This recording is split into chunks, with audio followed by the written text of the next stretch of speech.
Time seemed to slow down in the twilight of the night. In the beautiful moonlit night, a young woman was running at full speed, uncomprehending. She sincerely did not understand what made her run without looking back. The girl kept asking herself questions and could not find an answer. Whether it was the unusually cold moon or the black silhouette whose huge shadow merged with the dark gloom that had facilitated her escape, unable to endure the long run, the young maiden bent down on her knees. Through tears of joy, the girl saw that it was a proud wolf. The maiden called out to the wolf and said affirmatively that they had met again. With great surprise, the wolf looked at the girl for a long time. The young woman had several grievances against the proud creature and wanted to hold him accountable.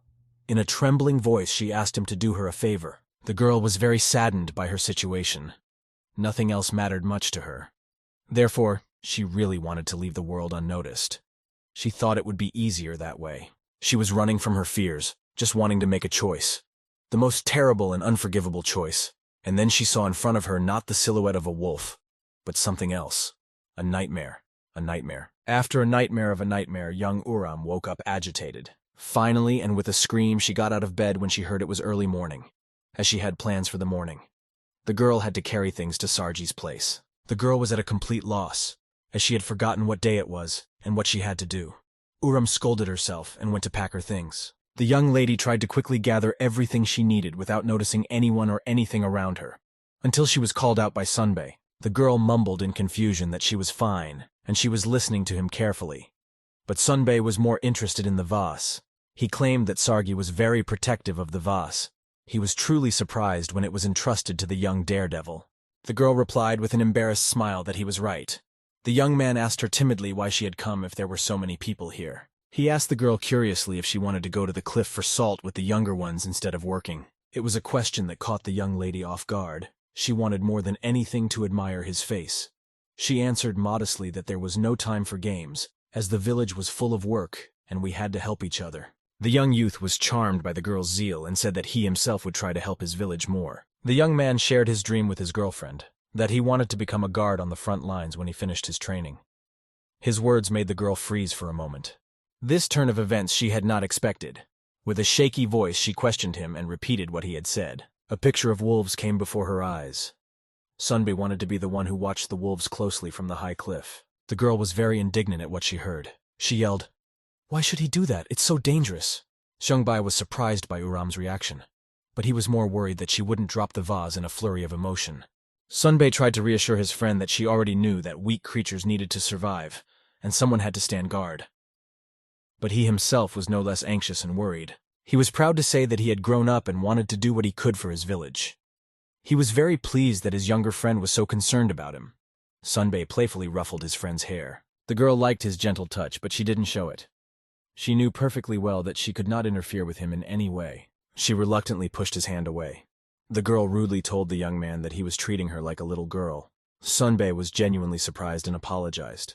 Uram quickly wandered off in the other direction. The young man was utterly bewildered. The girl offered to have a conversation next time, but Sunbei only wanted to say that their friend's house was in the other direction. And so the day passed. Lying in bed, Uram thought about what had happened. She silently berated herself for not confessing her feelings. Now, dating a young man would be more difficult. In the silence of reflection, Sunbei touched the girl. He wondered why she wouldn't confess, and frantically wanted to know the answer. The girl was silent for a long time, but she found a solution. She decided that when her horns grew, she would confess only then.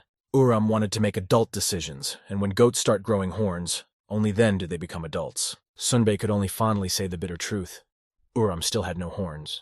The girl knew everything, but she didn't understand why her peers already had horns and she didn't. But lately, as she spoke, her forehead itched furiously. Sunbei laughed wildly at what he heard. The girl didn't really like this reaction from the young guy, but since it was just a dream, it was okay to mess around.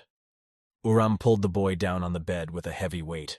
The story of a young girl, or rather a young goat, is very fascinating. A lovely village on top of the Capella Mountains beckons not only with its view, but also with its unusual inhabitants. The wise professor taught lessons every day. He told me how dangerous wolves can be. Such creatures are very fierce and extremely stupid. They don't understand words. Everyone listened attentively to his story. Uram remembered the worst day, which fell on the birthday of the girl and many goats. On that gloomy day, a very terrible tragedy occurred. Severe beasts broke into the village and tore up many goats. Such a tragedy caused great damage to the chapel. Many people died that day. Wolves set fire to the village and killed the heroine's parents at the same time. The girl was saved by the fact that she was in a ward for newborns. The teacher's story stirred the heroine's dark memories. She flew away in her mind and did not hear her name called. A friend asked Uram to help carry the bottles. As the girl walked, she kept thinking about wolves. Uram had never seen a wolf, so she didn't know how to behave around them. She speculated how the goats would behave when they met the proud creature. Her thoughts were disturbed by some incomprehensible male shouting. The guy was shouting loudly and wanted the girl named Fieldy to get away from him. He didn't want her to come any closer, but she didn't want to back down, and she continued to walk assertively toward her goal. The girl wanted to know the answer, and she wasn't going to back down. The young lady was simply shocked by what she saw. She couldn't understand what was going on, what connected them both. Young Fieldy pressed the lad for an answer to her confession. Uram froze with surprise. She'd never expected to see or hear such a thing. The girl persistently urged the young man for an answer. She really wanted to know what he thought of her and how he felt about her. He was at a loss for words. He said he didn't want a relationship because he didn't want to have a relationship. He had plans. He wanted to become a guardian, and he didn't want to have a relationship. But he didn't want to upset her and mumbled inarticulately, not that he didn't like her. Uram was shocked at what she heard. The girl was surprised not only by what she heard, but also by what she saw. The young woman kissed the young man with passion. Uram was confused, threw away the bottles she was holding, and ran away. The girl's act agitated and disturbed the peace of the kissing couple. Not understanding what had happened and why the girl had stolen her lover, Uram rushed home without looking back. The girl cried frantically and berated herself for not being the first to confess her feelings for the guy, corroding herself that her horn still hadn't grown, and there was no way she could confess her feelings. She was interrupted by a picture of the young men kissing. She cried all night and her head throbbed violently in the morning. Her peace was disturbed by her aunt. She was worried about the girl for not going to school. The old lady asked the girl why she didn't go to school today, as she had never missed a class. But the girl replied that she just had a headache. The woman decided to take a look to see what was wrong with the young lady's head, but she didn't expect to see such a thing. The young lady was as shocked as her aunt. She, with great delight, wanted very much to look at her horns. The girl wished she could grow horns like her kin. There was no way she expected to see one horn, as all adults usually have two horns. The girl repeatedly asked why she had one horn. The girl and her aunt decided to address the oldest and smartest head of the settlement. The girl shared her worries and concerns. The elder was shocked at what he saw. He was confused and shocked. A wise man decided to tell his mentor about the problem. He shared his concerns. The man was sure that history was repeating itself like 37 years ago. The wise mentor asked Elder Sarji if he was sure of his assumptions, for the child's life was at stake. Sarji told how he had cut a lump with a scalpel to make sure he was right. He was right. There was a horn there. They both looked at each other, for they knew how big a problem this was for everyone. The preceptor asked Sarji whether they should call a council of elders, but the sage assured him that it was not necessary. In the old days, Sarji had already rebuilt the village after the eclipse. He was adamantly against it happening again. The young girl was called out, asking her to hurry up and dress neatly. After all, she had been summoned by the elder of the settlement himself. The young lady walked down the path toward the elder, and repeatedly asked to herself why she was being summoned at such a late hour. The thoughtful girl was walking and did not notice anyone when someone called her. The girl saw that it was Sunbei. She was shocked, as she hadn't yet thought of how she would look and what she would say to him when she met him. He pounced on her with questions about why she didn't go to school and why she was walking so late by herself. She was surprised at his appearance and his questions. But the girl answered him sharply that he should not care where she was going so late. There was no end to his surprise. Inadvertently, he saw that the girl's forehead was taped, and abruptly he bombarded her with a hail of questions. If she was all right and if her forehead hurt. He touched her, but his touch made her heart ache. She hated him because of his kiss. She mumbled something, but he couldn't make it out. Sanbei asked if she was crying because her forehead hurt, but the angry girl took great offense. The girl ran away with tears in her eyes, leaving the young boy bewildered. The girl absent-mindedly showed up for the meeting, but before doing so, she apologized for being late. The man absent-mindedly beckoned for Uram to take a seat beside him. He told her that she had grown a lot lately. He remembered that ill-fated day of the lunar eclipse. Then she had been a little ball of wool that had been saved from the fire. He remembered everything, especially that one horn is always bad.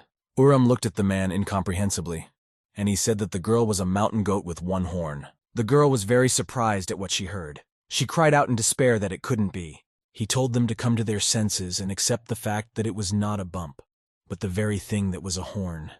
He asked her if she even remotely understood what it meant to the chapel. Before their time came the terrible facts, that the one-horned goat carries one death. The girl didn't understand why he was telling her that. She didn't believe that goats with one horn existed. They were only fictions, just tales, she claimed. The man tried to change her mind and convey the truth that goats with one horn existed.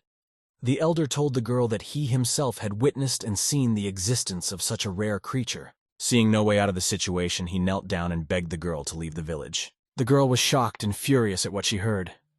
She sincerely did not understand what threat she could bring to her village. The man tearfully requested that she leave and preserve the village. Urim was indignant. She shook the old man and asked where she should go. The elder said it would be the best solution. He sincerely did not want her to be hurt by other goats. Urim was just furious at everything that had come over her. First the kiss, then one horn that turned out to be abnormal, and on top of that she was forced to leave her home village. She was furious with tears in her eyes and went outside where a not-so-pleasant surprise awaited her. The crowd whispered and stared at her in horror. Suddenly, Sunbei shouted out from the crowd. He wanted to know if what everyone was saying was true. A young man timidly asked to show them his forehead. This story began a long time ago, and has been passed down from the oldest generations to the new younger goats. The grim tale of the one-horned man. The youngsters didn't know why and didn't want to ask, but they were all as sure as one. A single horn was a harbinger of misfortune. It was a primal fear. On a rainy afternoon, a young boy was reading a very dark tale to small and innocent children. The children really enjoyed the book and were happy to ask for more to be read to them. The young lady who had been listening so intently decided to ask a question. She wondered why all the villains had the same horn. One boy looked at her askance. Again she was prying, but she was interested. She understood that the wolf was bad because he ate them. But why the one-horned goat was a villain she did not understand. Urim claimed that there were no one-horned goats in the world. But then a girl decided to argue with her, and she asked Urim if her parents had not told her all the stories. The children began to whisper. Someone said that Urim had no parents, so she didn't know everything. And one girl began to tell how her mother had told her that there was actually a one-horned man in the chapel. The girl said that the one-horned man was very ugly, and hid from everyone in the back alleys of the village, so as not to be seen by anyone. But by chance he became the perpetrator of a tragedy, and was never seen again. After listening to the information carefully, Urim said that it was just fiction and could not be true. An argument ensued between the girls. Urim asked if there was any proof for these words. The girl, unable to bear it, said that Urim was just jealous of her because she had parents and Urim did not.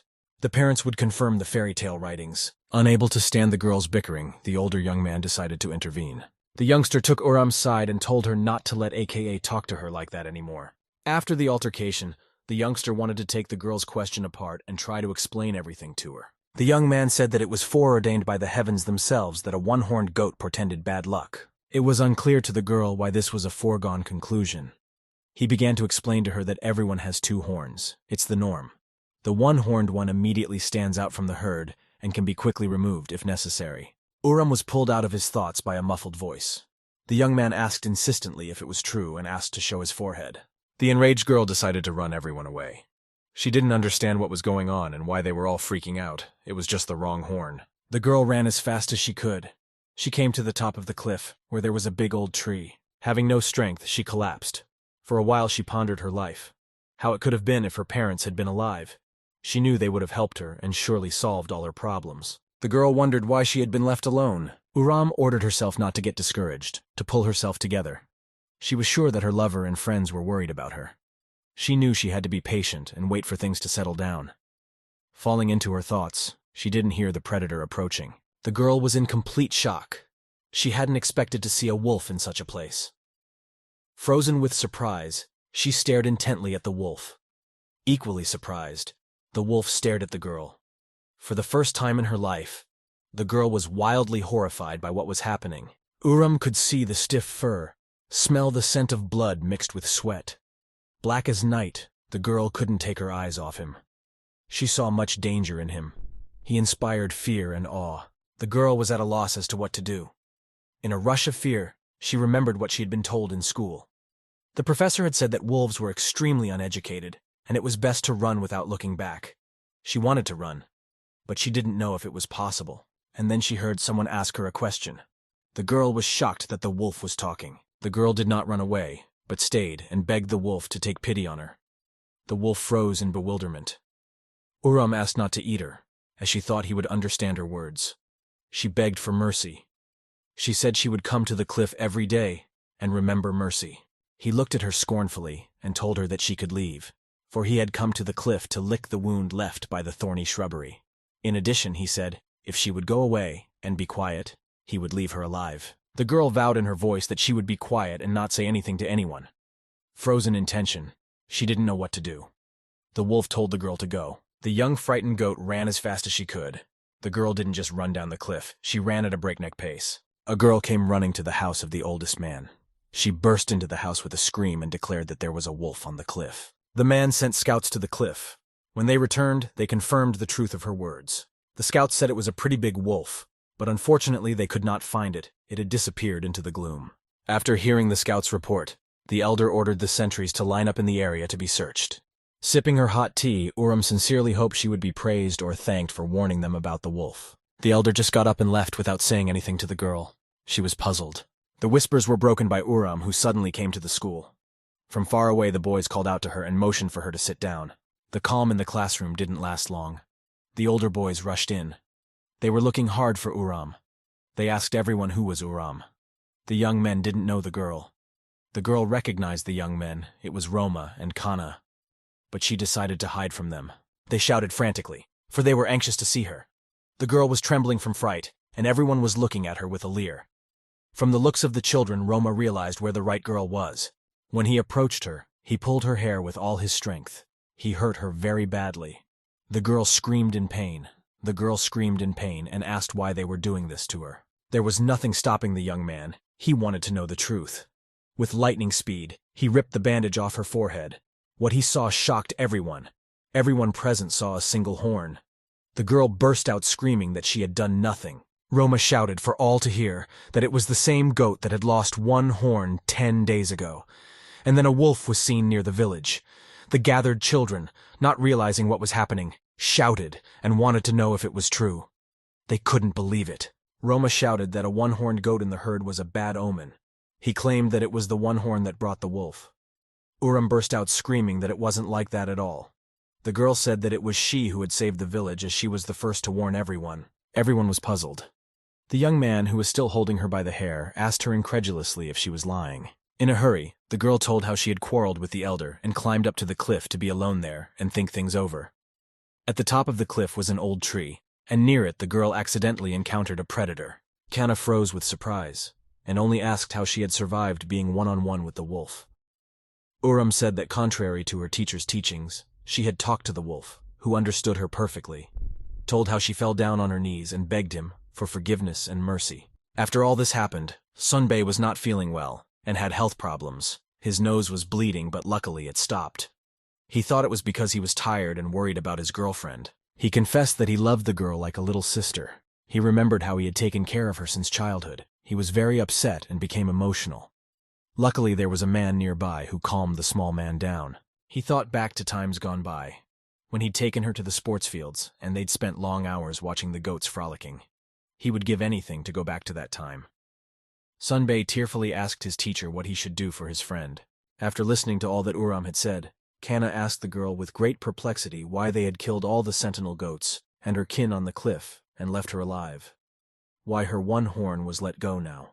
Uram genuinely didn't know why that was the case, and answered the offenders that the wolf was simply not in the mood. This answer made the young men very angry. She said that it was not her fault that she had survived. The girl told Uram that it was unnatural for her to have survived. Kana insisted that the girl had ignored the orders of the elders and attracted the wolves, and also claimed that the girl was grieving over the death of the brave goats that had died on the cliff. The discussion would have gone on like this if the teacher hadn't come in. Roma heard the bell ring and said it was time for them to leave. Kana didn't want to leave without leaving a mark behind. She saw Uram covering the horn with her hair and decided to give what she said was a gift. The girl cut off Uram's hair. After Uram's hair was cut off, she remembered the elder's words. He had originally told her not to bring the situation to the point of being hurt. Back in the house, the girl saw a tray of food and a note. In it, the hostess asked Uram to eat and not to enter the main building. In a fit of anger, the girl threw the note away. The girl decided to go to the room as she noticed someone else's shoes. Asking who it was, she entered the room. There was an elder waiting for her. The man was surprised to see her and shyly asked if she was all right. The girl asked a counter question. She wondered why he had come. Uram sat down opposite the man and he told her why he had come. According to him, he had come to give meaning and direction to the girl's journey, to give purpose to the journey ahead. He told her that history was repeating itself, as it had 40 years ago when he was the priest of Elder Kiva. He was just like Uram. The girl did not understand what or who he was talking about. The elder was puzzled by the girl's ignorance. He began to talk about the first unicorn he had met. The girl was shocked.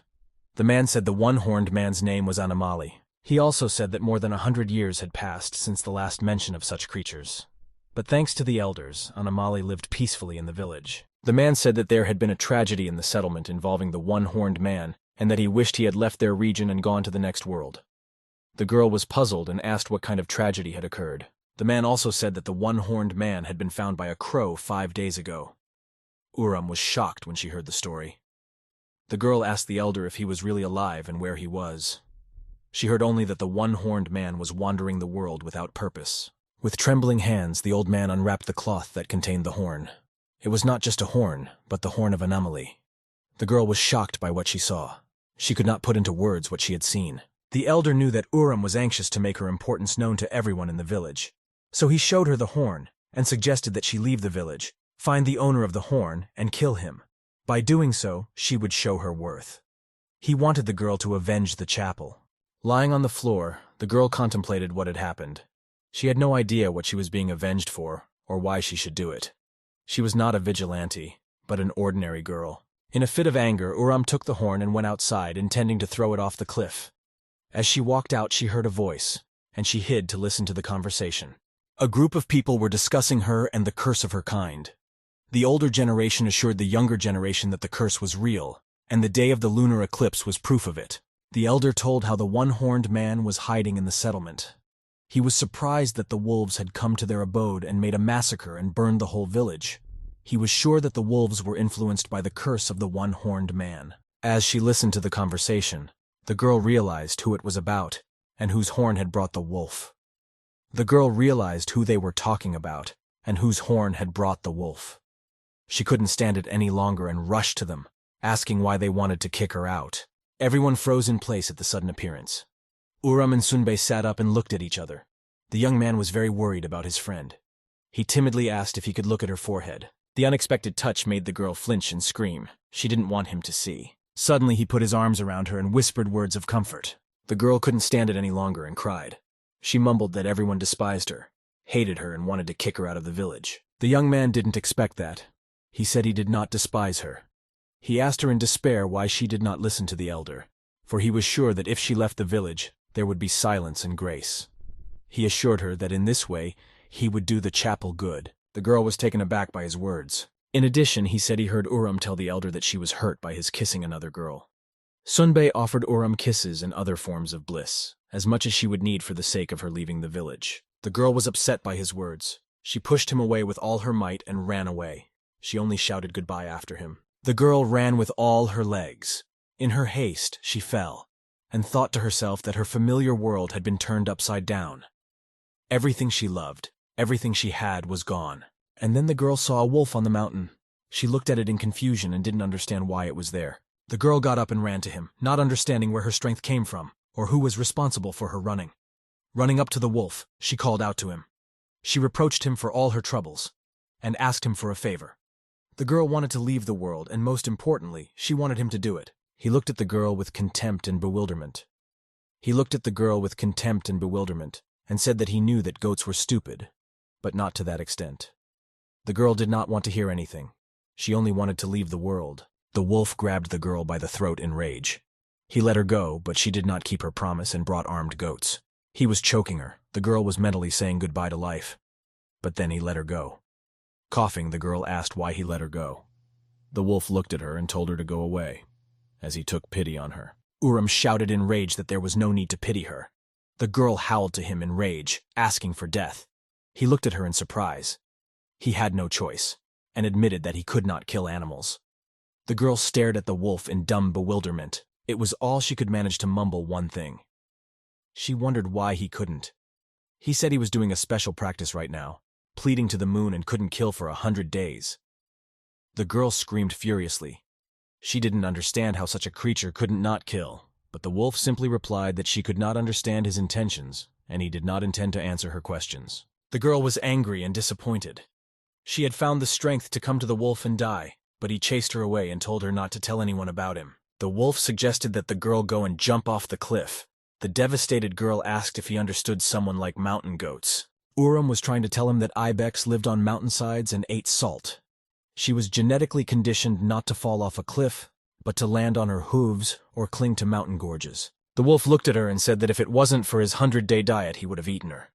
After talking to the wolf, the girl thought of a way out of the situation. The girl clung to him with a dead grip and told him to kill her after he finished his diet.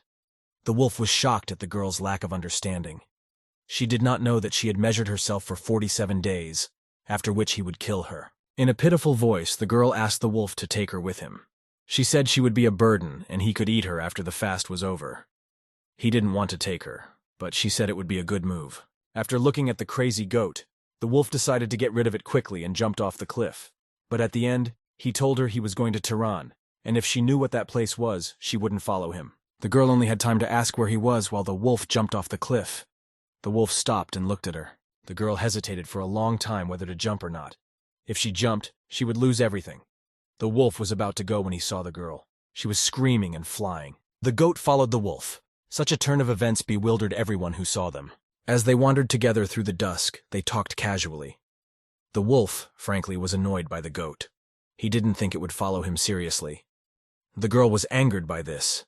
In a fit of anger, she shouted that it was all his fault, and accidentally in the darkness did not leave the tree and bumped. All night long they had been shaving in the darkness. But for a goat, the nights are hard in terms of walking. So the wolf offered her his help and gave her his hand. Urim was shocked. She didn't understand how a goat could take the paw of a wolf. So she refused. Realizing that they would not be able to walk for long, the ox went to look for a place to sleep near the creek. A raven watched them from a height. He was very surprised to find such a couple, and thought to himself that no one would believe them if they told anyone. The wolf found a place to sleep, and showed the goat where it could sleep, suggesting that they settle leaves for comfort. But he also said that he had to hurry, and they would get up at dawn. While the girl was looking at the place, the wolf fleetingly climbed up, and cozily perched on a tree. The girl was puzzled by his action. She asked why he had climbed up. She didn't want him to sleep near her, but was worried that he wouldn't sneak out at night. The goat was lying there, unable to sleep, thinking about Sunbai, crying because of him and his actions. The girl said she wouldn't cry anymore, and slowly came to her senses. The girl's peace did not last long. Something fell on her. She looked up in amazement and saw that it was wool. The wolf threw it to her and told her that the nights were cold and that she should take cover, or she would freeze. The girl did not argue or refuse. She wrapped herself up and slowly drifted into sleep. The girl was surprised by the kindness and care of the wolf. The wolf was so surprised that she did not argue. The couple's peace didn't last long. They were in for an unpleasant surprise. The scouts were following in the wolf's footsteps. They knew the wolf was out there. Well, it didn't let them down. After crossing the river, they began to smell and look for prey. They didn't like to follow the wolf. In doing so, they lost their dignity. The wolf found something to eat and wanted to let the girl go back to the cliff. Urim was sleeping quietly, and nothing seemed to portend trouble. But then the strangers jerked her up sharply. They were surprised by the presence of wolf hair near the girl. They pulled the girl out of the shelter and asked a bunch of questions. They wondered and wondered how she had the hair of a wolf. The girl was screaming and indignant. Two guys wanted to take a chance by saying there was no wolf and showing the wool as proof, and kill the girl. But then suddenly the wolf spoke up. He was very tired of those pesky coyotes. The goat was afraid and asked to be saved. But the wolf asked the girl why save her if she really wanted to die, and she would be on the plus side of the situation. While the wolf was in the tree, a fight broke out between the two pursuers. They were arguing about what to do. The goat at that moment thought that the wolf was right. While they were arguing, the wolf took the opportunity to attack. He was quickly doing damage to his pursuers. He was outraged at their behavior, and he said they could not beat the wolf so they could run home. The coyotes were confused and said they didn't want to fight him. They were only following orders and reporting back, target status and direction. The coyotes decided to leave, but lastly they warned him that bloodhounds were on his trail, and that if they left, they were obligated to reveal his whereabouts. But they also told him that Noah was on his side, and Lyran wanted to kill him. Clenching his fist, he asked, conveying an incomprehensible to the coyotes' message, and they quickly ran away. The wolf offered food to the goat, but it didn't want it and pushed him away. The food fell to the ground. The girl was angry and said she instinctively screamed and asked for help. She wanted him to keep his word and kill next time. He asked if she was sure she wanted to die.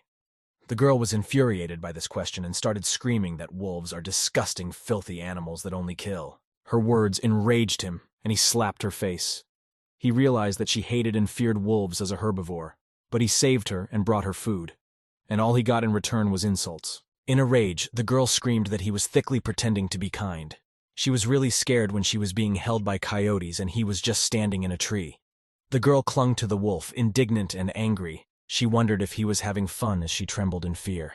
She frantically yelled for him to do nothing next time and stand back. The wolf pushed her and asked her if she had left home. The goat replied that she no longer had a home and no one was waiting for her to return. That is why she asked to die. After their quarrel, the girl could not understand who the wolf was and whether he was really kind. She cried quietly. Then the wolf came and told her to look at her. She didn't realize what was going on. He put an aromanthus leaf on her and apologized for hitting her. He confessed to her that he had laughed at her then in the tree, thought her request was a mere bluff. The girl shouted in rage that it wasn't. He said he had already realized it was true, and he would do it after his prayer was over.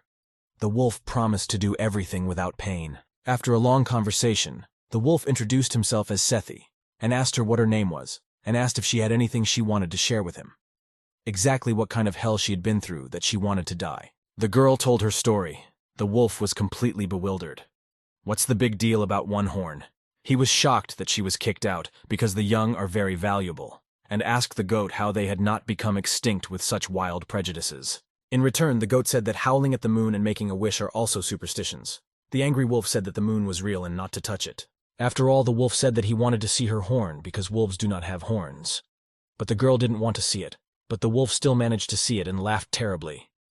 He started making jokes and mocking her.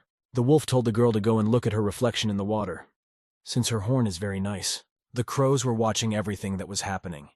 They were amazed that the goat had been able to subdue the wolf. They discussed the fact that the goat had been sent to Animali. In doing so, they had a little argument. Raven flew to the settlement to see the elder. She didn't understand why he would send a harmless child to a one-horned man. The elder answered her that he had sent her to avenge the chapel. Such an answer made the girl laugh. He was sure that the girl and the one-horned man were connected, because as soon as her horn erupted, it revealed its location. The elder said they had nothing more to talk about and sent the crow away. But before the crow flew away, she said that she had met a goat, not alone, but accompanied by a wolf. She was surprised and asked where she had seen such a thing. The elder looked at the departing raven with great amazement. The wolf and the goat wandered along the path. The goat kept whining and asking when they would arrive. The wolf came and showed her the entrance to the forest of Tiran. The girl asked how far to go and how long it would take.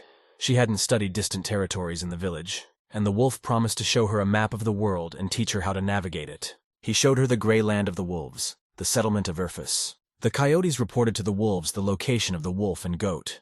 They discussed where he was going, and argued that he would not be able to reach the White Lands. The group of wolves wildly discussed the wolf's route, and considered all options to prevent him from following the intended route. The wolf was showing the map to the goat. To be honest, they didn't understand anything about it. It was all squares. The wolf said that because of her hair she couldn't see the map. She angrily said she was fine with that and she didn't want him to see her horn. Sitting down, he looked at her and had the idea to give her a new hairstyle so that she would stop hiding her face. He cut off her hair. She looked into the water and was surprised.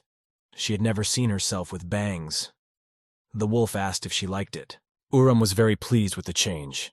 The wolf was pleased that she liked it. The incompatible pair continued to move through the forest. The wolf wondered at the goat. It was not clear to him why she was always smiling.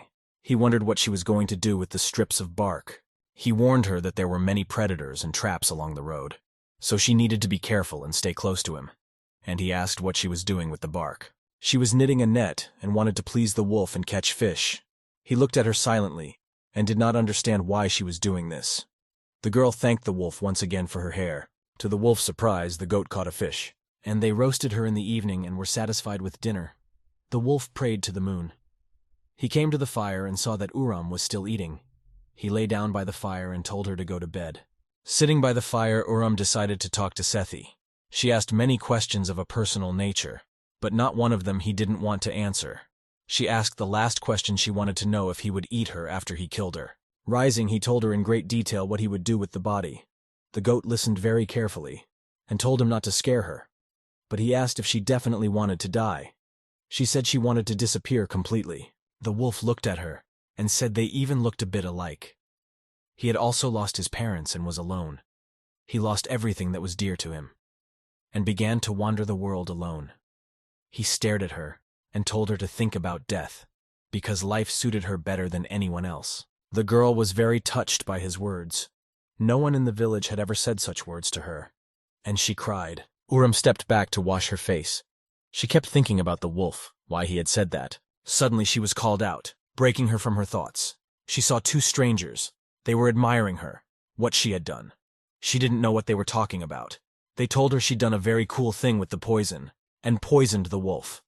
The girl was shocked by what she heard. She didn't understand how she could be like this, or what she should do. She flew with all her legs to the wolf. In the aftermath, they told her what she had to do and how to save him. She ran headlong. When she got there, she saw him lying there. Uram ran up to him. She was worried, shaking him. She tried to feed him grass and ordered him to chew. In the morning, Sethi woke up. He was awake, but he did not understand why Uram was lying beside him. As soon as the girl saw the young man, she began to hug him tightly and rejoiced, asking for forgiveness. The couple continued on their way. The wolf wondered how she had managed to feed him the antidote after all. Uram decided to tell him, but asked him not to be angry with her. The goat told everything in great detail, how she had had a hard time with this maneuver. After hearing her story, the wolf went cold. He was so disgusted by what he had heard and experienced that he almost threw up. After they talked about their experiences, she seriously considered becoming friends with the wolf. The Gray Wolf settlement of Urfus is a grim place. Noah was approached by a woman and asked if it was true that Sethi had been found. He grudgingly told her that they were still looking for him. The woman nodded understandingly and added that rumors had begun to circulate around the village. She wondered if Sethi went to the White Lands, would it lead to a clash with the Red Wolves? She was genuinely afraid and worried, but she was reassured. Noah mused aloud. If he could only think that one wolf would be such a pain, he would just let him die. Noah sank into a world of memories. He remembered the day when Saidi had almost died and no one had saved him, just stood by and watched. He'd wanted to drown, but luckily he'd been okay. Noah remembered how he had hugged him and asked him not to die, but to submit and keep everyone safe. He wanted him to pull himself together and think about the future. He asked him to protect the settlement. Looking at the month, Noah called out quietly to Sethi. Uram walked in the darkness and thought about her friendship with the wolf. She wondered if friendship was possible between them. They are so different. At first, she was confused by his scent, but then she got used to it. As she walked around, she saw Sethi's things. They were hanging from a tree. It surprised her. Walking further, she saw it in the water. The wolf was praying in the water. She was shocked and quickly decided to leave. The girl admired the wolf with pleasure. She had only one thought to live and continue admiring him. The girl wanted to see it up close. And she was so excited that she didn't see the road under her feet and fell into the water. The girl apologized for falling to him. She said she didn't know he was there. But the wolf took her hand and told her that since she was already wet, she could have a normal bath too. The girl was shocked by his suggestion, and she asked him if he wanted to arrange a joint bath. They were both standing in the water, looking at each other. He told her that he had gone for a swim for her, because she was complaining about the smell, and it would do her good to wash off her delicious odor too. Looking at him, she asked what would happen if she wanted to live. He replied that he wouldn't have eaten it then. She looked at him and was very eager, said she wanted to continue traveling with him, to go hand in hand. But suddenly she heard him say that, in that case, they could separate. Uram was confused. The wolf began to slowly walk away. He said that she no longer needed to follow him since she wanted to live. He congratulated her on this decision. Uram lay thinking about Sethi and the past day. Unable to bear it, she got up and decided to take a walk. She walked and thought about him, corrupting herself for going to him. Suddenly, she heard a rustling noise. The girl was scared and remembered Sethi saying that the forest was full of predators and traps. The girl ran at full speed out of fear. She ran until she was trapped. Sethi woke up but did not find Uram. Opening her eyes, Uram didn't realize where she was, what was happening, as at once a mighty beast entered the room. The animal said hello to her and began to chat casually. He told her that he hadn't eaten goats in a long time, only rabbits and mice. The girl trembled. He also asked not to be angry about the trap. Because of his coloring, it was difficult for him to hunt normally. The girl asked the tiger for help in a trembling voice. He told her to give one reason why he should help her. She thought long and hard about what reason to give. She simply said she wanted to live. The tiger looked at her, surprised at what he heard, saying that he too must live and he would eat her. But suddenly the tiger was attacked by a wolf. He shouted for Uram to run away, but she was frozen in fear. The tiger was puzzled and asked who he was. The wolf said it was his goat. The tiger realized that the wolf would not just leave. The wolf said that he hadn't hunted for a long time and that he would have no problem dealing with him. The tiger attacked the wolf. They fought. In the midst of the fight, the wolf wondered why the goat did not run away. He shouted that she wanted to live, so why was she sitting there? Uram stared at him in utter horror at what was happening. Uram rose quickly and struck the tiger. The tiger recoiled and fell to the ground. The wolf praised the girl. They started to run.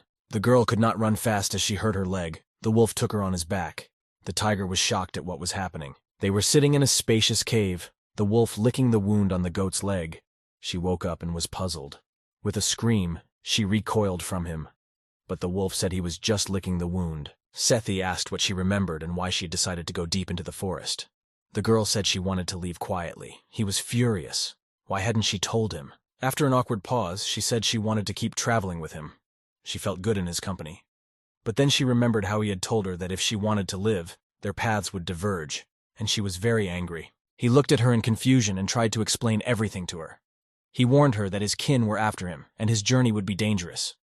He said that now that she didn't want to die, he was worried about her. Uram was pleasantly surprised at what she heard. She thought she was the problem, but she wasn't. The wolf said it wasn't a good idea to follow him, and also said he would show her a safe path to the village. The wolf went out on the slope to pray. Uram was furious and followed assertively towards him.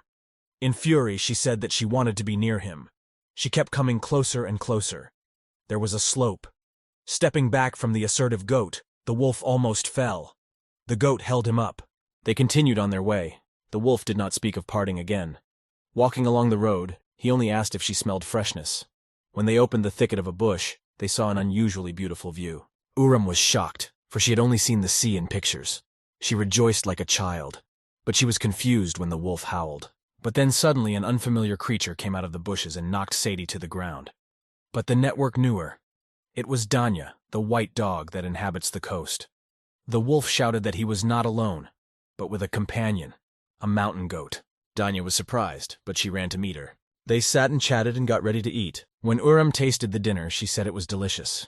Danya thanked her, saying that she had made it with what she had and that it was dog broth.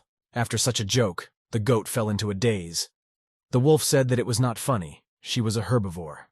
He brought the goat to his senses as best he could. Danya looked frozen at everything that was happening. After making sure the soup was okay, Uram continued eating. Danya and Saidi continued to talk.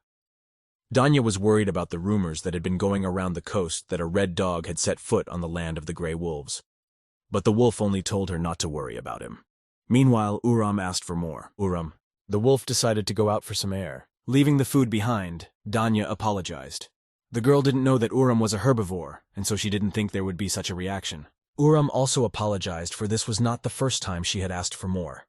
Dana was pleased that Uram liked her soup, and said that her mom had told her this recipe. She said she could share the recipe. Uram was grateful, and asked if she lived with her mom. The girl said that unfortunately her mom and others died on the way to the shelter. Uram apologized, for she had never imagined such a thing. Danya said it was all right, because it had been a long time ago. Danya suddenly remembered that unfortunate day when Mom had died. They were fleeing from pursuers. Her mom had been injured. She fell down. The girl thought that her mom just wanted to rest and fell asleep. She lay down next to her. The morning after she woke up her mom, but everything was even. Unexpectedly, the crows flew in. They started pecking the mother's body and later reached the girl. They pecked her eyes and she screamed. Suddenly a wolf came to her rescue. It was Sati. He dispersed all the crows, and thus saved the girl. Danya told Uram the story of their acquaintance, and in return she wanted to hear what she had in common with the wolf. Uram shared the story with Dani. When she listened carefully, she asked if she liked Sethi. Uram was taken by surprise by this question. She got nervous and started mumbling in an inarticulate voice. The girl said that Uram didn't like the wolves. She liked Sethi's boyfriend. And in addition, she said that it wasn't the gray wolves who started the fire, because they don't do that, but the red dogs. Danya said she hadn't had guests in a while and suggested a drink. As they sat and drank, Danya remembered the moment that had started it all. When her mom burst into her room and told her to run after her quickly. The girl saw that there was a fire behind her mom's back. They were running fast, and the girl kept asking questions. Her mom told her that not when to talk you have to run fast. The girl fell down and hurt her paw, namely her fingers. The girl was pulled out of her dark memories by Sethi. He came into the room and saw them drunk at the table. He asked what they were doing here and where his room was. The girl pointed to a room and told him to take Uram with her. He was indignant that she had one spare room. Taking the girl in his arms, he asked his friend why she got her so drunk. She said that Uram only drank a couple of sips and drank the other 5 bottles by herself. After putting the girl in the room, he was about to leave. Well, then the girl pulled him.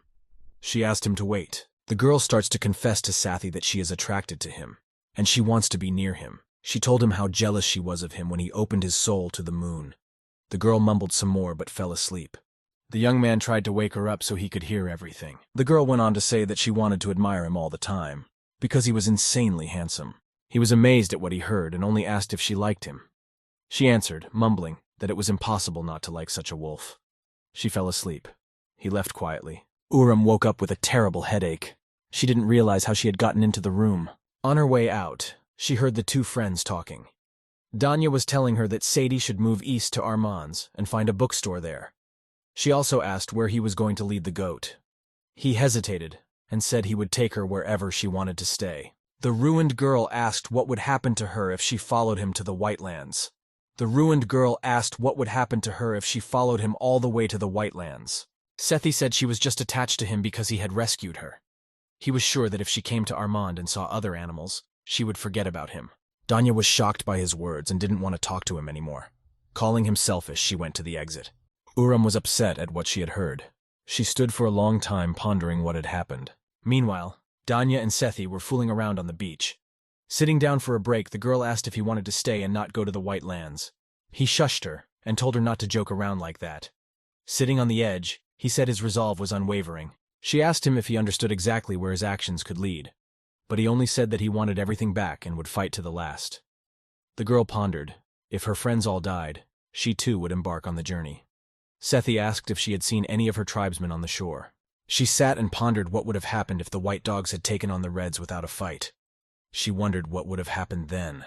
The girl imagined what would have happened, but Sethi disturbed her thoughts. He said that they would simply have been forced out of the lands. But the girl thought that she wouldn't be alone then. He was sure that in that case, many white dogs would have been left alive, saying that he couldn't criticize Lyran's choice. Her words startled Sethi, and he told her to shut up as she knows nothing about wolf pride. But the girl said that pride doesn't matter if you die. Sadie didn't understand what she meant by that, but the girl only thanked him for saving the goat and her, that she could enjoy her life. Uram sat and sewed, but then Danny came back. She said she wanted to rest and pace the room. Uram asked where Sethi was. The girl told her that he decided to take a walk. Uram went to see where the wolf was. As she walked, she pondered his words and wondered if she was doing the right thing in following him. She walked on, not noticing anyone. Suddenly, Sethi asked where she was going and if she was looking for him. The frightened girl recoiled and said she was just walking. He threw his fur over her, telling her that it was cold by the sea at night. After standing with her for a while, he told her not to stay too long and to go to Dana. He walked away from her. When she caught up with him, she said she didn't want his fur. He looked at her thoughtfully. She asked if everything was all right, to which he only said he had been thinking and hadn't heard her. Sethi said he felt bad in his heart. He thought he'd be better off traveling, but he wasn't. And he had a fight with Danya. He asked the girl what she did in such situations. She wanted to give him a drop of her care, but she didn't know what to do. Out of desperation, she said she was curing herself with hugs. He looked at her and walked away. A moment later, he came back and hugged her. The girl was surprised. She asked if everything was all right, but he only answered that he felt dizzy and leaned on her. Noah was quarreling with an elder. They wanted to capture and kill Sethi since Lyran had given the order. Noah disagreed with him. After arguing, he left and decided to act on his own. He decided to take Nappa and get ahead of the game. Uram saw the wolf. He was again going somewhere without having breakfast. She went to the balcony and kept thinking about him. Her musing was interrupted by Danny. She wanted to go for a walk. They were chatting and saw Carla flying towards them. The girl said that the walk was canceled because she had a package to deliver. Uram was surprised. Danny had said that through Carla it was possible to get goods from the nearest continents. The seagull looked at the goat in wonder and said it reminded her of the past. how a mountain one-horned goat came to the shore. He was looking for his own kind, and in doing so he made a commotion. Uram was disturbed by what she heard. Sethi wandered off, looking around the area. He thought they had to leave after all. He couldn't get the goat out of his mind. He didn't want to involve her in his problems. The girls sat drinking tea, and the seagull told them what she remembered about the goat, how he came to the beach.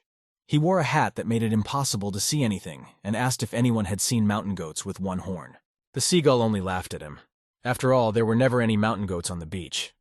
In addition, she said, he left the next day. But the best part was when she flew to Umbrella Island 5 years later, got talking to other seagulls, and learned that he had been wandering around all this time. Listening to Danny's story, she asked if the goat had anything to do with Uram. The girl mumbled something inaudible.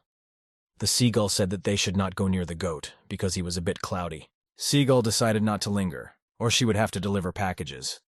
The girls wished her a good trip. After the seagull left, Uram sat for a long time thinking about what she had heard. The whole story had happened a long time ago, more than 10 years ago. But it gave her some peace. Suddenly she was disturbed by Danny. She took her under her arm and they went for a walk. But they remembered the conversation for a long time. Danny said she wanted to cook dinner and asked Uram to bring firewood. The girl slowly wandered off to gather firewood. The girl was walking and packing. Suddenly she was called by Sethi and told that they had to leave soon and asked the girl to pack her things. The girl asked if he would have dinner with them, but the wolf didn't want to. He slowly walked away. But the girl wanted to talk to him and asked him if he was so embarrassed about the hug. The wolf was surprised by such a statement. The girl began to cry and said that she was only fit to be an appetizer. She didn't want to cry at all, she just wanted him to get off and they talked. She didn't want to cry at all. She just wanted him to get down, and they talked. The girl said that she opened her arms for him in return for what he had done for her. The wolf was outraged and said that he had almost eaten her, and that he was a bloodthirsty wolf. Danny overheard them arguing outside the door. The wolf shouted that the goat was a burden to him and that he would soon meet his kin and leave her behind. Danny was shocked and furious at his words.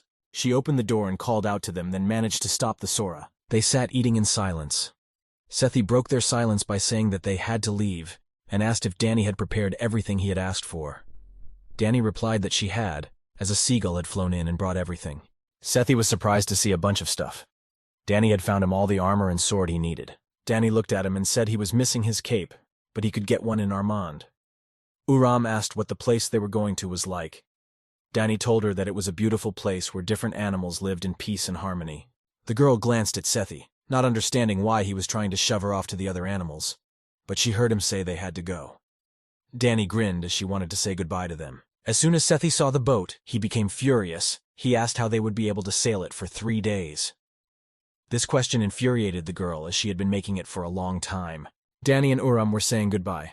The girl hugged the goat and put the note in her pocket, telling her to read it later. In parting, Danny told Uram that she was indebted to Sethi and asked her not to stop loving him, and asked her to dissuade him from traveling. Danya pushed the boat and spoke words of farewell. Suddenly an arrow flew into Danya. It hit him in the chest, through the back. A dazed Uram jumped out of the boat and rushed towards Dana screaming. Sethi caught and pulled her into the boat. He yelled that it was dangerous and Danny was already dead and they needed to get out, just as another arrow flew in.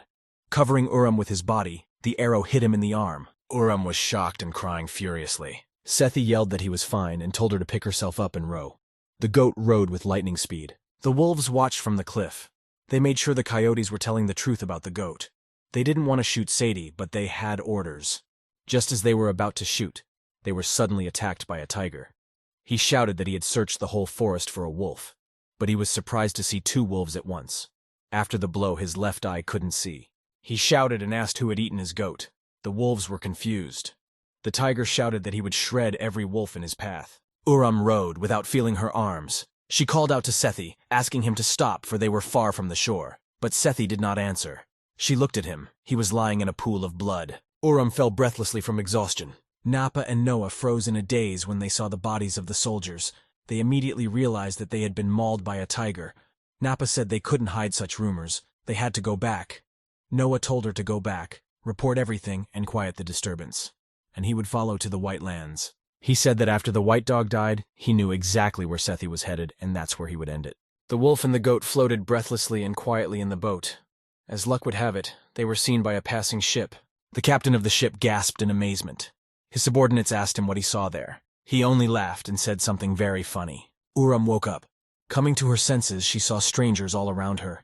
They told her that they had saved them. Uram rushed to find Sethi. The subordinate told the captain that the blood in the boat was only the wolf's and the goat was intact. Uram rummaged around looking for Sethi. She found him in a cage, and asked the captain in surprise why they put him in the cage. The captain only replied that it was a wolf, no other way. Uram agreed with them, but insisting on her own, she asked them to let him go, saying that he would not harm them. The wolf was moved and given medicine. It had a strong effect, and the wolf had to sleep for a long time. The captain led Uram out, citing that the wolf needed rest. Uram stood on the deck.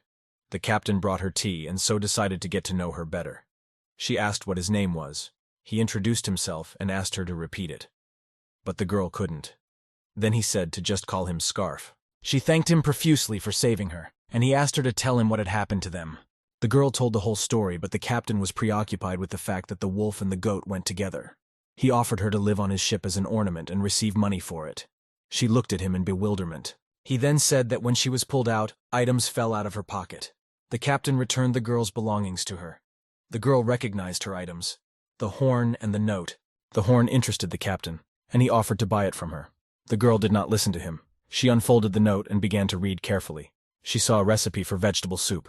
The girl cried terribly. The captain didn't understand why she was crying. Looking at the note, he saw the recipe. He asked if she was crying because she couldn't eat the soup now. He said he would make her some. He, at a loss, decided to give her a valuable item to calm her down.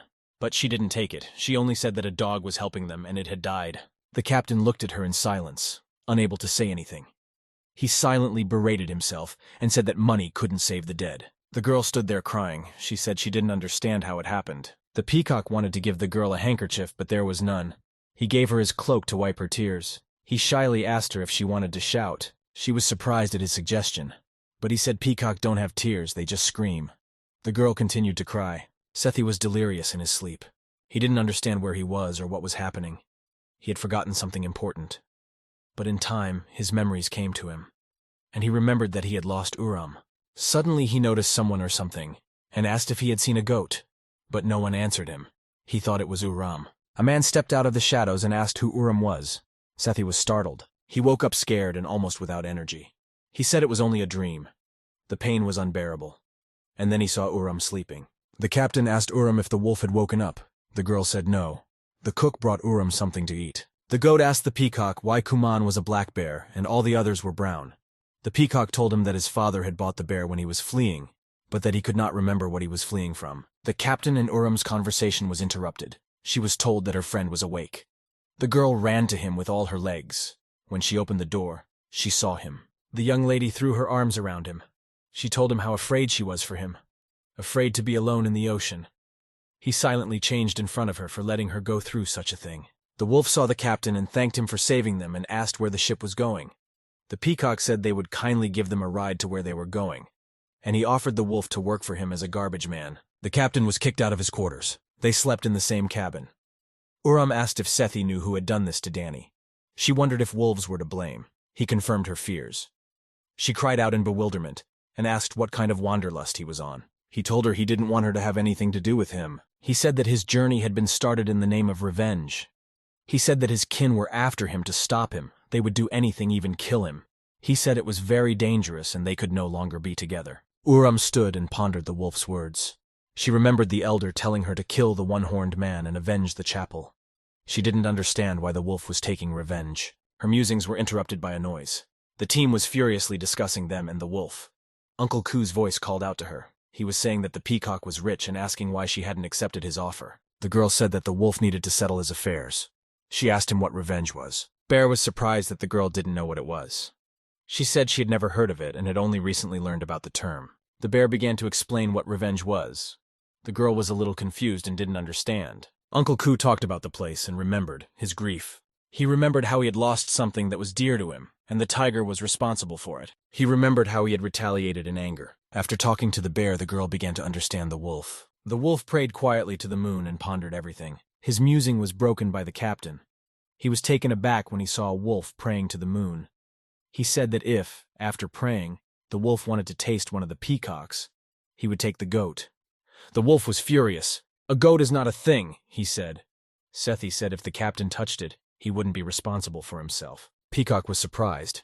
He wanted to know what kind of relationship they were in, what they were saying about each other. Sethi was surprised and wanted to know what Uram had said. Peacock recalled in a rage the days when he used to come to Uram's, and she used to woo Sethi. They had chatted, and she had said that worrying about her friend had made her sleepless. She wanted him to get well soon. She was afraid he wouldn't wake up. Peacock was shocked by their relationship. He didn't understand what was wrong with them, what this attachment was. It clung to him so much, and he wanted to own them, to buy them. He said he wouldn't treat them as things. The wolf lashed out with rage and screamed at him. He said that he was just an obsessed bird who collected animals for money. Defending his honor, Peacock said that he was just thus spending his father's money. He should buy something ridiculous and show it to his father. The wolf looked at him and said he was just a bully. But the peacock said it was his father who made him like that. He shared family problems with the wolf. He said that when his sister was at death's door, his father wasn't around. He was at the meeting as always. Peacock began to tell about his life story. But the wolf, of course, listened without enthusiasm. How his father called him to introduce him to his future wife. Strolling through the vast gardens, his fiancée recalled their childhood, how he was forever rejecting her and not playing with her. But she said she was no longer the young girl to be abused. He excused himself and said that he wasn't ignoring her. She asked if those rumors were true that his father had spent all his savings trying to find a cure for his daughter. She also asked since they had lost everything, maybe they should give up the title. He was indignant at her words. He told her in a rude manner that she knew and understood nothing. Listening to rumors, she was drawing the wrong conclusions, and that she didn't need anything but outfits. He also told her to stay out of their family. He said he would break his engagement with her. But she only laughed and said that his father had suggested that they get together to gain influence and that he would not allow them to break it. Ever since he was a child, the peacock wanted to be very rich, richer than his father. Peacock visited his sick sister every day. He brought her flowers, but she only called for Papa. Peacock heard the conversation.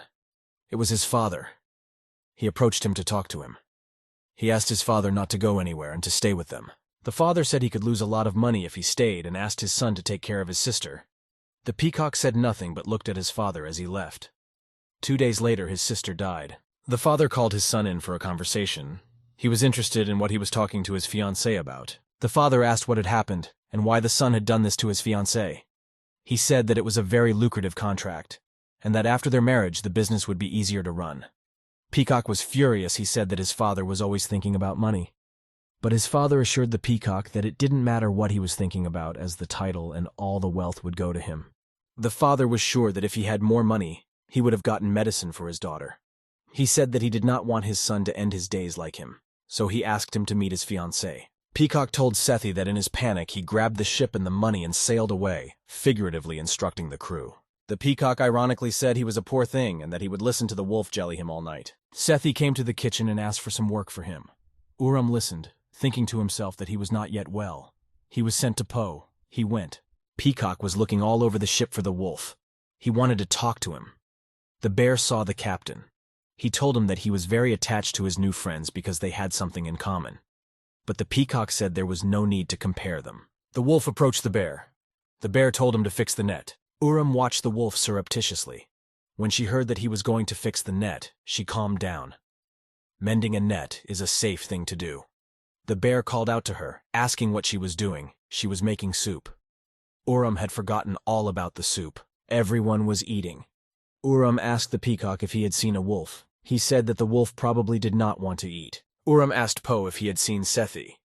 He only said it was a lot of work to fix the nets. Uram ran to see where the wolf was. Seeing her friend sitting, she yelled at him.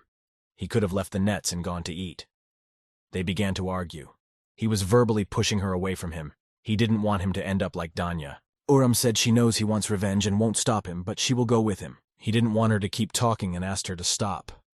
But she didn't stop and said that they had become dear to each other. He urged her to stop because a goat and a wolf sounded strange. He had saved her from the clutches of death, and she had given him her heart. He asked what she intended to do. She began to tell how she'd been in love with Sunbay in the village.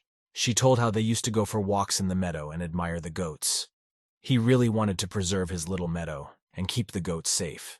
She, in turn, wanted to have a small meadow in her heart where only the two of them could be together. She wanted to travel and go back there with him. She asked the wolf if because she was a goat he didn't like her. He timidly replied not that he didn't like her, but that answer satisfied her.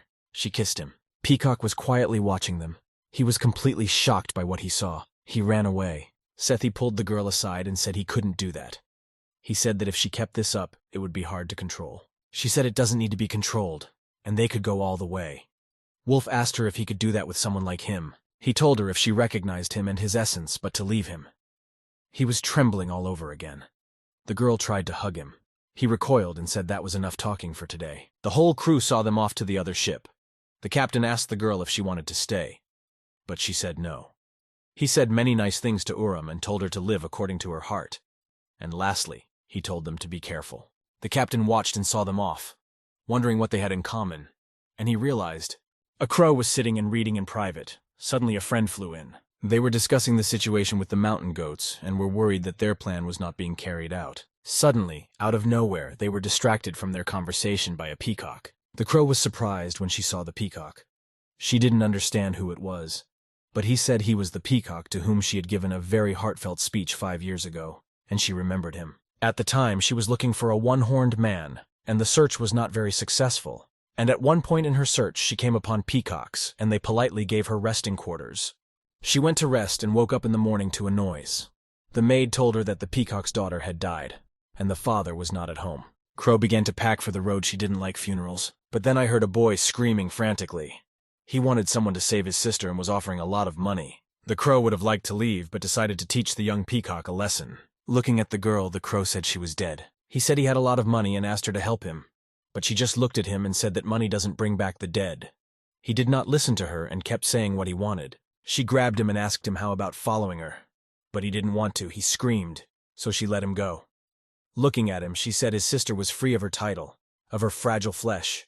She had become free. As she left, she told him to take care of himself, and told the maid to send her condolences to the Duke. Looking at the peacock, she said that he had grown a lot. He told her that after they met, he thought about her all the time, and he wanted to meet her in person before he got married. He began to tell her how he had met a goat and a wolf on the way to her. He said that by looking at them you could tell that there was something between them, not just friendship. He was surprised by their relationship. He proposed marriage to the crow. She screamed at him. She only mumbled that she understood now why the wolf had not eaten the goat. Crow sat, writing something. Her sister wanted to know what she understood. She said the wolf and the goat were a couple. Her sister asked if that fact would affect her plan. She said it was time to look for new allies. She told me that after the day the chapel burned, Animali disappeared, and everyone thought he was dead. Crow added that there was a rumor going around that a goat in a Panama was walking around asking for a one-horned man. Someone who looked like him. The elder knew about it, so Crow thought. She knew he had sent the goat to the one-horned man, and that was not part of her plans. Crow wanted to provoke their meeting so her plan would succeed. The swimming goat and the wolf didn't talk. The panda brought them rice to eat. They ate it for 3 days, and on the 4th day the wolf said he wouldn't eat it. The panda's anger was unbounded. It almost killed them. They accepted the rice and started eating. Sethi said that they would reach the place soon. Urim was glad. She was already sick of rice.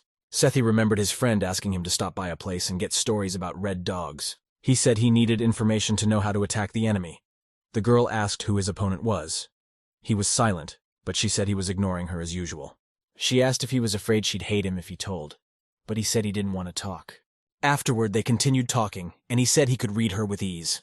She asked if he knew what she was thinking about. He said she was thinking about rice porridge, that she couldn't eat it anymore.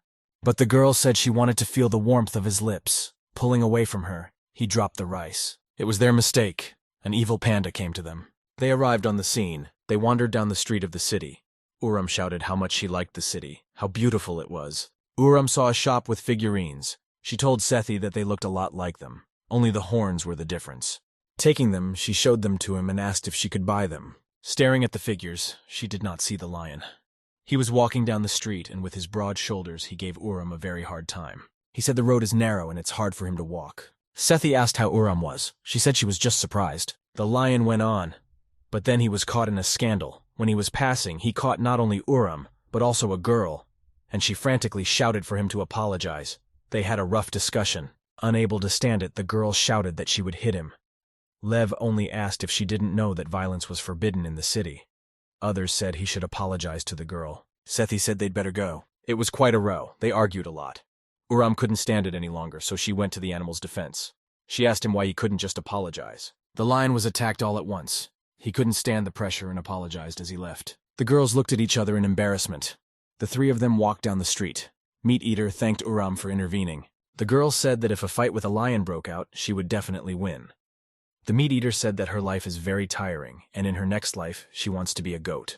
They are very kind and sweet, and she likes goats very much. The wolf, listening, told her to be less flattering, and added that the lion would have easily killed her if it hadn't been for the order of the city. But Uram supported the girl and said that she did a very cool thing. Uram was very embarrassed by the girl, and the girl wanted to give her a gift. To give her something to try, something she said was lame. The wolf intervened. He said that meat eaters always make a mess and quickly led Uram away. Meat Eater stared after them as they left. She gave the wolf one last loud scolding. Uram broke free of the wolf's grip. She began to argue with him.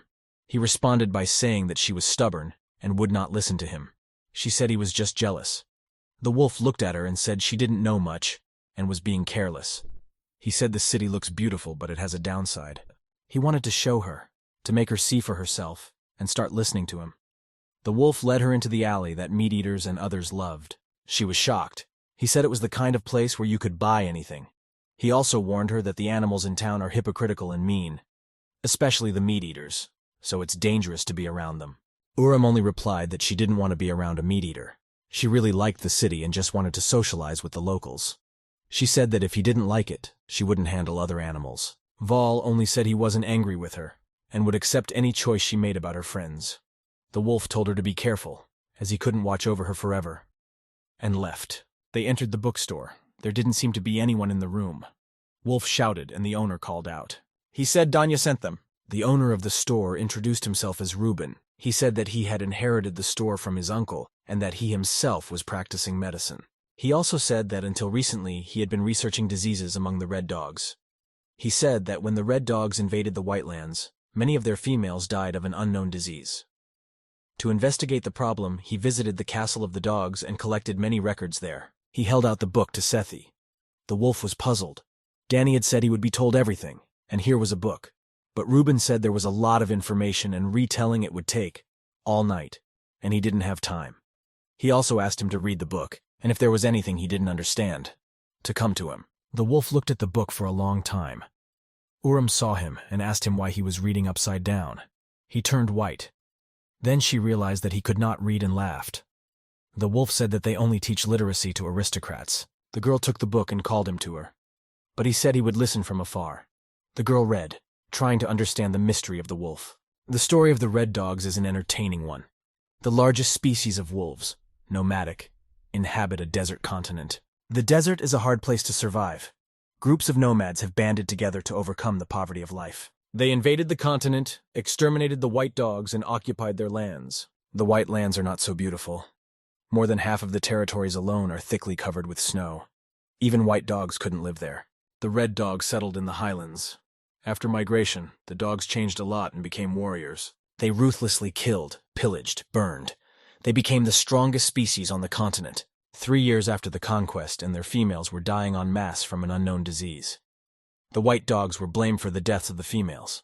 They started attacking the settlements again. In his research, Reuben found out that it was not a curse, as the dogs had thought, but a common fever. The white wolves had had it every year and knew how to cure it. But after killing them all, the red dogs didn't know about it and died in agony. The dog population had declined drastically, and they were looking for a way to fix it. They decided to replenish the ranks of females with the wolf subspecies. Not everyone was happy about it, but the plan worked. Since the book, Sethi had been interested in the alpha Weldart. He was the youngest and most respected alpha. Reuben told in the book the best time for them to enter the castle. Dawn is the best time, there are fewer guards. But he also warned them that the dogs had started making guns. What she saw made Uram stiffen. She said it was too dangerous. Wolf said he understood that perfectly well, but would not give up. She wondered if it was really worth it. One shot and he'd be dead. The wolf stood up and slowly approached her. He asked her if she was sure she wouldn't leave him in her wake and how far she could go.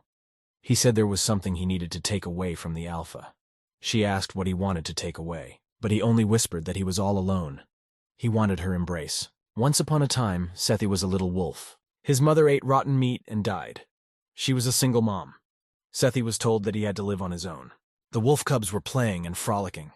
The boys accidentally picked up Sethi and asked him if he wanted to play with them. He mumbled something indistinctly. They were running, playing. One wolf said that he smelled bad to Sadie, but the other yelled at him to leave him alone, because he didn't have a mommy to take care of him. Noah looked at what was happening. Young Noah asked the other wolves who the wolf cub was that he wasn't playing with. But they only told him to leave him alone because his mom had recently died. Meat poisoning. Noah was puzzled as to why the baby survived. After all, the mother feeds the child first. Noah went to the boy and started a conversation, but he only asked what he smelled. After a while, both were near the river. Noah was washing him. After bathing, Noah looked at him and offered the little one to be his brother. He said that nature had only bestowed him with an older sister, and he had always wanted a brother. He agreed. Noah looked after Sethi and brought him food. Noah invited Sethi to his house. On the way, they met Noah's friends. They asked him to play, but he turned them down. They went on to the house. Walking across the platform, Sethi saw someone digging in the stove and froze. Noah walked over and saw who he was looking at. It was the first time Sethi and Maya had met. Noah pulled Sethi along with him. Sethi woke up to an empty hijinks and immediately ran to Noah. On the way, he met Noah's friends. They in turn said hello. He ran on, and they started saying he was like a ponytail. He went to the house, but no one was there. He wanted to call Noah, but he was afraid of his grandfather. He was met by a wolf. He was not happy to see him. He asked if he didn't know Noah was gone. The wolf was furious, saying that soon his interest would pass for the wolf cub and he would throw it away. Sethi was upset by his words. Noah said that Sethi was like a brother to him. He was furious and asked why he had left him in that hut then, why they were not living in the same house. Their sorrow was broken by Maya. She came out and stood up for Sethi, said his grandfather would adopt him soon. Wolf was surprised. Maya said, as if she remembered that he himself had wanted to be Noah's brother, but he said no. Said he wanted nothing to do with such a leper. The wolf was furious. He just ran away, screaming in his wake. Maya approached Sadie and asked why he was walking around the house while Noah was at practice. He asked the girl if what she said about the adoption was true. The girl said no. Grandpa wouldn't allow it after Noah was carrying meat for him. He was upset. Sethi really wanted to be by Maya's side. As he stood there with a sad look, the girl cheered him up. He confessed that he came to her and wanted to show her a place. She followed him. He knew she loved to admire the snow. He showed her a marvelous place. The girl was amazed at the beauty. They were fooling around in the meadow. They admired the beauty, and the girl asked him why he got involved with Noah. In the girl's opinion, Noah was selfish. She asked if he would tell Noah about today. Wolf said he wouldn't. In response, he asked if she would tell anyone about the field. She grinned and said no. The girl said it would be their secret. The girl asked what it was all for. The wolf embarrassedly replied that he wanted to be near her in his thoughts. She was the first love.